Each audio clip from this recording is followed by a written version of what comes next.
Hello दोस्तों, कैसे हो आप सभी। आज जैसे कि आपने देख लिया होगा, आज का हमारा टॉपिक है अपने तीनों टेंस। कौन से? प्रेजेंट सिंपल, पास्ट सिंपल और future simple.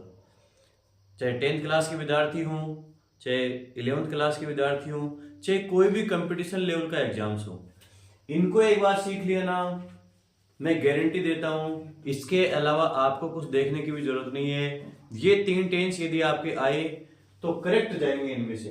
Present simple, past simple और फ्यूचर सिंपल। इनके अलावा कुछ रूल है बसते ही नहीं है। चलिए देखते हैं। सबसे पहला प्रेजेंट सिंपल। प्रेजेंट सिंपल जिसकी वर्ब होती है वर्ब फेस्ट या फिर वर्ब फेस्ट प्लस एस और ई एस। मैं थोड़ा सा समझा देता हूं। यदि सब्जेक्ट है वो सिंगुलर है, एक वचन है, तो वर्ब फेस्ट में एस और ई एस लगाते हैं। और यदि सब्जेक्ट प्लूरल है तो सिर्फ वर्ब फेस्ट फॉर्म का प्रयोग करते हैं साधारण वाक्यों में। यह पैटर्न है ओनली साधारण वाक्य का। यदि नकारात्मक वाक्य आ गए तो हमें सहायक्रिया की जरूरत पड़ती है। इसकी सहायक्रिया होती है डू और डज।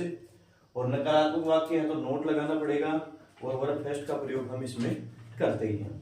इसमें भी ध्यान रखने वाली बात यह है, यदि एक वचन करता है तो डज लगाएंगे, यानी एस और एस यहां लगा रहे थे, वो एस और एस यहां डू के अंदर लगा हुआ होता है। और इसी प्रकार बहुवचन करता है तो हम डू का प्रयोग करेंगे। ठीक है, ये आपका एक अनोदर वीडियो है, उसके अंदर भी आप देख सकते हैं। चलिए देखें इनका यूज है, इनका प्रयोग है वो कहां कर सकते हैं। सबसे पहला है रोजाना होने वाला कार्य। ऐसा कार्य जो रोजाना हो रहा हो। इसके कुछ शब्द हैं जो मैंने नोट कर लिए हैं। देखिए, ऑलवेज हमेशा, सेल्डम कभी कभार जो काम होता रहता है, डेली हमेशा, ऑलवेज हमेशा, डेली रोजाना होने वाला कार्य, रेगुलरली नियमित रूप से, रेयरली कभी कभी ये काम हो जाता है, एवरी और ईच दो ऐसे शब्द हैं जिनका मतलब होता है प्रत्येक। ठीक है, इनके साथ डे शब्द हो, मंथ हो, ईयर हो या फिर वीक हो, ये शब्द हो। ये शब्द किसको बताते हैं? रोजाना होने वाले कार्य को बताते हैं। या फिर किसी की रोजाना की आदत हो तो भी क्या आएगा? प्रेजेंट सिंपल ही उसमें आएगा। दूसरा नियम है इसका सत्य कथन। सत्य कथन के लिए उदाहरण मैं बता देता हूं। जैसे the sun rises in the east, सूर्य पूर्व में उगता है, सत्य कथन है। The earth moves around the sun, पृथ्वी है सूर्य के चारों ओर चक्कर लगाती है। ये सत्य कथन की श्रेणी के अंदर सेंटेंस आते हैं। इनमें भी प्रेजेंट सिंपल टेंस का प्रयोग होता है। दूसरा है वैज्ञानिक प्रयोग। इसी के अंदर है विज्ञान का कोई प्रयोग हो। जैसे hydrogen is lighter than the air, hydrogen हवा से हल्की होती है। ये क्या है? विज्ञान का एक प्रयोग है। दूसरा एक एग्जांपल दे सकते हैं, वाटर बॉइल्स एट 100 डिग्री, पानी है 100 डिग्री पे उबलने लग जाता है। यह भी विज्ञान का एक प्रयोग है। कोई व्यवसाय हो, जैसे teaching is my profession, be verb का यूज हुआ है, इज आया है, तो ये भी क्या है? कोई काम धंधा है, किसी का कोई काम धंधा है, उसके लिए भी अपन प्रेजेंट सिंपल का प्रयोग करते हैं। कहावत, कोई कहावत है उसके लिए भी प्रेजेंट सिंपल आता है। कोई मुहावरा है उसके लिए भी प्रेजेंट सिंपल का प्रयोग होता है। जैसे 2 और 2 मेक्स 4, फिक्स चीज है। ठीक है, 2 और 2 मिलके 4 बनते हैं, तो भी प्रेजेंट सिंपल का प्रयोग होता है। तीसरा देखिए, सबसे मोस्ट इंपोर्टेंट, समय सारणी। समय सारणी कौन सा? जैसे किसी बस का समय हो, किसी रेल का समय हो, किसी हवाई जहाज का समय हो, कार्यालय या किसी ऑफिस के खुलने का समय हो, हमारे स्कूल का खुलने का या बंद होने का समय हो, इंटरवल का समय हो, किसी फर्स्ट से सेकंड पीरियड के चेंज होने का समय हो, जो फिक्स समय है, पहले से डिसाइड है, यानी समय है जो निर्धारित है पहले से, उनके लिए भी उनके अंदर प्रेजेंट सिंपल टेंस का प्रयोग किया जाता है। नेक्स्ट देखिए, कुछ ऐसी कंडीशन है, 4 ऐसी कंडीशन है जिन कंडीशंस के अंदर वर्ब फर्स्ट आती है, यानी सिर्फ वर्ब फर्स्ट आएगी, उसमें एस और एस कुछ भी नहीं लगेगा। ठीक है, ये ध्यान रख लीजिए आप। 2 है, 2 के बाद हमेशा वर्ब फर्स्ट आती है। एक इसमें और मॉडल होता है जो होता है गोइंग टू। गोइंग में भी आगे क्या आया? 2 आया, तो 2 के बाद में खालिस्तान पूछे तो वर्ब फर्स्ट फिल करना है। और आपको ब्रैकेट में जो वर्ब देंगे वो हमेशा कौन सी देते हैं? वर्ब की फर्स्ट फॉर्म आपको देते हैं, तो वही भरनी है। प्लीज और काइंडली के बाद में खालिस्तान हो तो भी क्या आएगी, वर्ब फर्स्ट आएगी। ठीक है, सभी मॉडल्स, जितने भी मॉडल हैं, can, could, will, would, shall, should, may, might, must, ought to, इसमें मैंने 2-4 नोट कर दिए हैं, बाकी सारे आपको पता ही है। कोई भी मॉडल हो, प्रत्येक मॉडल के साथ वर्ब की फर्स्ट फॉर्म का प्रयोग होता है। ठीक है, फ्यूचर जो टेंस होता है, फ्यूचर सिंपल, उसमें शैल विल के साथ हमेशा ही मॉडल जो आगे शैल विल, तो उनके साथ वर्ब फर्स्ट ही आती है। उसके बाद इसी में देखो, शुरू में खालिस्तान, कोई भी सेंटेंस दे दिया, शुरू में दे दिया खालिस्तान। ठीक है, और वाक्य क्या हो, साधारण हो, प्रश्नवाचक नहीं होना चाहिए, ये बात आप ध्यान रखें। प्रश्नवाचक हो तो उसमें ध्यान रखें आगे कोई शब्द है या नहीं है, कोई समय सूचक शब्द उसमें नहीं है। उस स्थिति में जब आपको पता नहीं चलेगी कोई भी समय सूचक शब्द इसमें नहीं है, कोई पास्ट का वर्ड नहीं है, कोई फ्यूचर रिप्रेजेंट करने वाला नहीं है, तो उस कंडीशन में क्या करना है, उस कंडीशन में आपको उसमें डायरेक्ट वर्ब फर्स्ट का ही प्रयोग करना है। ब्रैकेट में आपको वर्ब फर्स्ट पहले से दी हुई मिलेगी। और इसको ध्यान से देखें, यदि वाक्य नकारात्मक, यानी ब्रैकेट में आपको नोट और वर्ब फर्स्ट मिल जाए, क्या मिल जाए, नोट मिल जाए और वर्ब फर्स्ट मिल जाए ब्रैकेट में, तो क्या करना, आपको वर्ब फर्स्ट नहीं लगाना, बल्कि उससे पहले डू, नोट और वर्ब फर्स्ट लगा देना है, यानी वर्ब फर्स्ट से पहले डू, नोट का प्रयोग कर देना है। ये अपने हैं, ये अपना हुआ प्रेजेंट सिंपल। ठीक है, अब इसमें एक चीज और बच गई। ठीक है, स्पेस का भी थोड़ा अभाव है। एक चीज है, वो क्या है, कुछ सेंस वर्ब होती हैं। ठीक है, जो हमारे बॉडी ऑर्गन्स हैं उनको वो सेंस करते हैं, सुनना है, महसूस करना है, प्रेम करना, लाइक करना, डिसलाइक करना, ये सारी जो वर्ब होती है ना, ये सारी वर्ब किस में आती है, सेंस वर्ब के अंदर आती है, सेंसिटिव वर्ब में आती है। इन सेंसिटिव वर्ब को भी अपन, जैसे फील है, फील करना, इनको हम कभी भी लगभग प्रयोग करते हैं उस एग्जैक्ट कंडीशन के लिए जिस समय ये काम हो रहा होता है उस समय, तो हम इनका प्रेजेंट सिंपल में इनको रिप्रेजेंट करते हैं और इनका अर्थ आता है, वो आता है प्रेजेंट कंटिन्यूस में। जैसे मैं समझ रहा हूं, आई अंडरस्टैंड, ऐसे आएगा, ऐसे नहीं आएगा आई एम अंडरस्टैंडिंग, नहीं ऐसे नहीं होगा भी।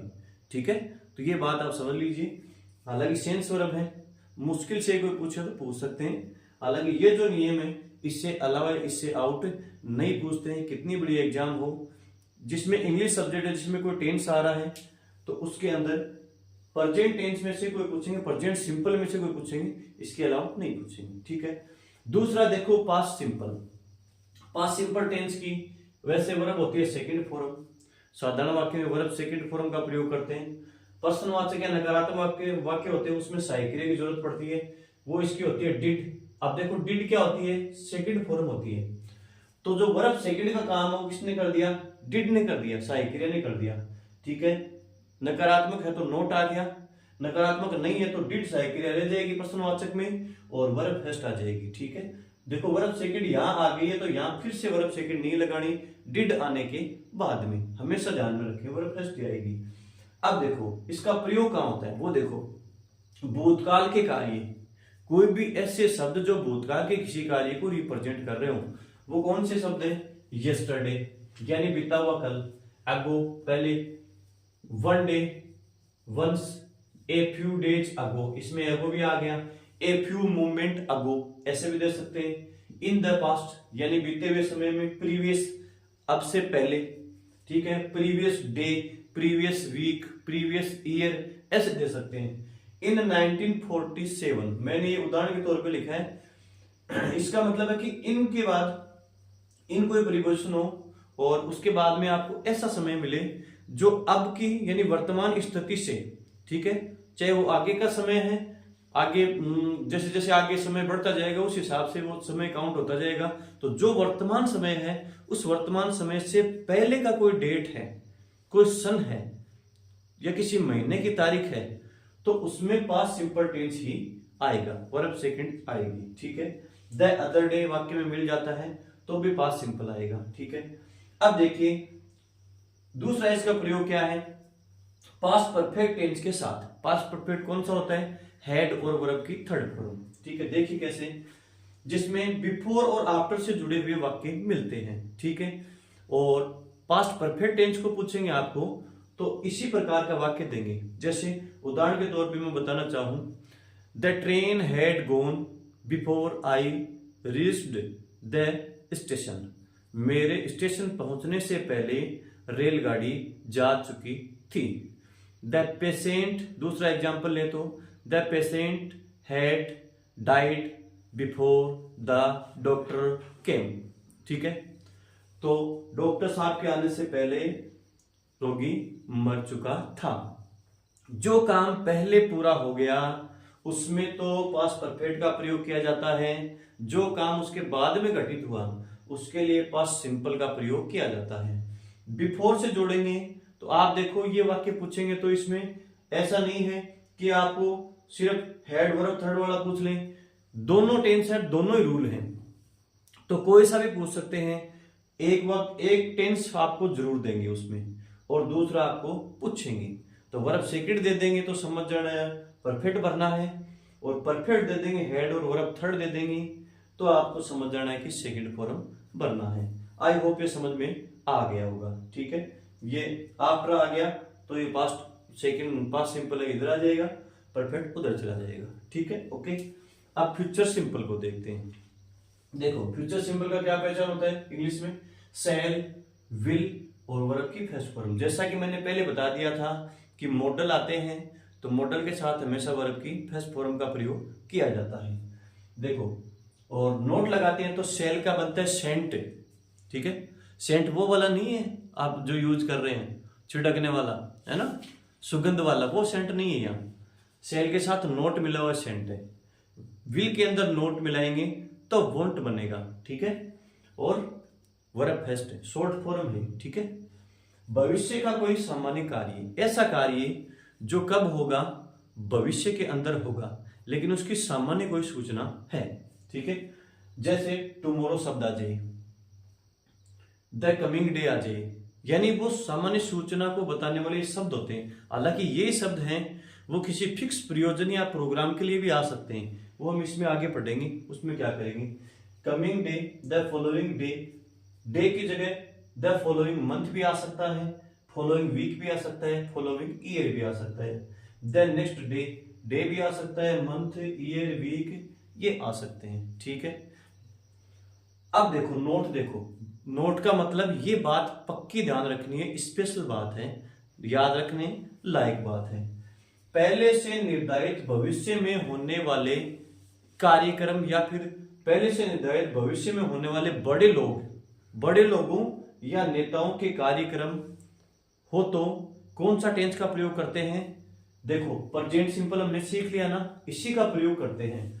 वर्ब फर्स्ट लगाते हैं या वर्ब फर्स्ट में एस और ईएस का प्रयोग करते हैं। ठीक है, यानी पहले से निर्धारित, जैसे प्रधानमंत्री कल झुंझुनू आएंगे, जैसे मैं झुंझुनू से वो झुंझुनू आएंगे, जयपुर आएंगे।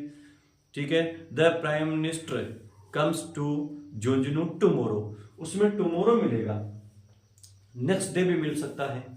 तो वो बता रहा तो फ्यूचर को है, लेकिन वो काम क्या है, पहले से ऑलरेडी बड़े कार्यक्रम हैं, पहले से फिक्स होते हैं, प्रेजेंट सिंपल का प्रयोग करेंगे। ठीक है, दूसरा देखो कंडीशनल सेंटेंस में। ठीक है, इन तीनों टेंस को एक साथ लेने का औचित्य क्या था, ये तीनों एक दूसरे से संबंधित हैं। ठीक है, एक दूसरे के अंदर मैचिंग हो रहे हैं। जैसे इसमें प्रेजेंट का समय है, इसमें पास्ट का समय है, हो रहा है ना, थोड़ा मैचिंग हो रहा है, थोड़ा अलग हो रहा है, इनके शब्द हैं जो अलग कर रहे हैं इनको।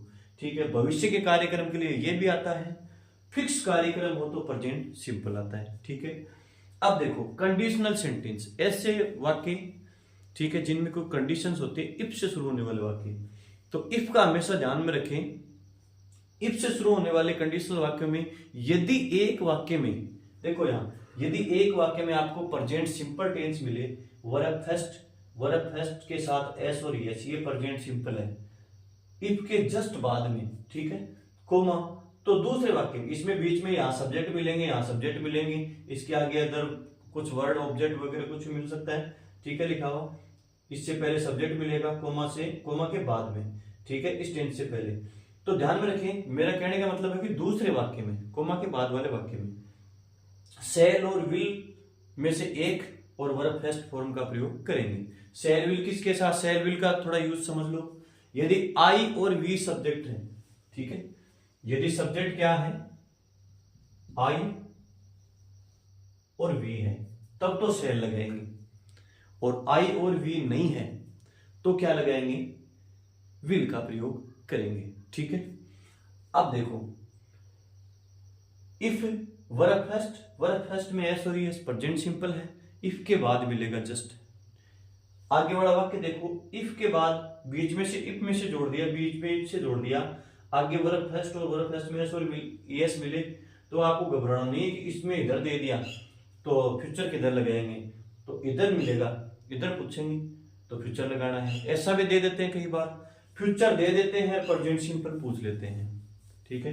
जैसे ये वाक्य खाली स्थान दे देंगे, खाली छोड़ देंगे, वर्ब फर्स्ट इसमें दे देंगे आपको जो वर्ब फिल करनी है, और इसमें फ्यूचर सिंपल दे देंगे।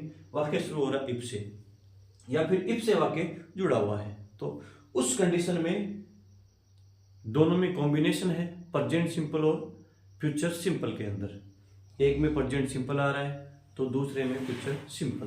अब कुछ स्पेशल और एक्स्ट्रा बात मैं बता देता हूं, ठीक है। फ्यूचर सिंपल टेंस के दो पार्ट होते हैं, ठीक है। एक तो सिंपल फ्यूचर जो ये आ रहा है, दूसरा होता है कलर्ड फ्यूचर, ठीक है। आपने नाम सुना है नहीं सुना अलग बात है, ठीक है। कलर्ड फ्यूचर में क्या होता है, कलर्ड फ्यूचर में जो मॉडल है, मॉडल के तरीके से यूज किया जाता है, उसको कलर्ड फ्यूचर कहा जाता है, जिसमें आई और वी के साथ विल आता है। बाकी तो सब में टेंस में क्या आता है, सेल, लेकिन उसमें आता है विल। कैसे, किसी को कोई धमकी दे रहे हो, थ्रिएट हो, ठीक है, कोई थ्रिएट धमकी हो, फिर हम डिटर्मिनेशन दृढ़ कर्तव्य हो, उस कंडीशन में विल का प्रयोग किया जाता है। जैसे एक एग्जांपल मैं देना चाहूं, आई विल किल यू, कोई किसी को धमकी देता है मैं तुम्हें मार दूंगा, ठीक है, तो विल का प्रयोग हो रहा है आई के साथ, ठीक है, यानी धमकी है, ठीक है। I will achieve this goal definitely, मैं इस गोल को निश्चित रूप से प्राप्त कर लूंगा। फिर हम डिटर्मिनेशन है, दृढ़ कर्तव्य है, तो किसका प्रयोग हुआ, आई के साथ विल का हुआ, ठीक है। इस प्रकार ये टेंस है, तीनों हो गए हैं। आई होप आपको समझ में आया होगा।